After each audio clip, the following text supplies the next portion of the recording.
Rafale యుద్ధ విమానాలపై Indonesia ప్రభుత్వం కీలక నిర్ణయం తీసుకుంది. ఫ్రాన్స్తో రాఫెల్ డీల్ను రద్దు చేసుకున్నట్లు అంతర్జాతీయ మీడియా చెబుతోంది.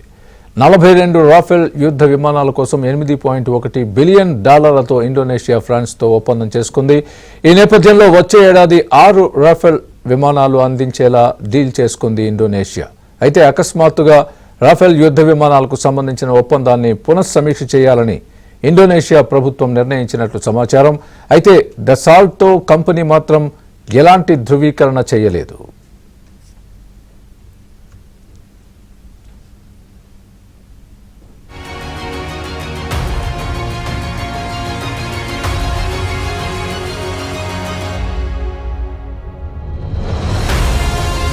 యుద్ధ విమానాల కోసం $8.1 బిలియన్ ఇండోనేషియా ఫ్రాన్స్తో ఒప్పందం చేసుకుంది. ఈ నేపథ్యంలో వచ్చే ఏడాది 6 రాఫెల్ విమానాలు అందించేలా డీల్ చేసుకుంది ఇండోనేషియా. అయితే అకస్మాత్తుగా రాఫెల్ యుద్ధ విమానాలకు సంబంధించిన ఒప్పందాన్ని పునఃసమీక్ష చేయాలని ఇండోనేషియా ప్రభుత్వం నిర్ణయించినట్లు సమాచారం. అయితే డసాల్టో కంపెనీ మాత్రం ఎలాంటి ధృవీకరణ చేయలేదు.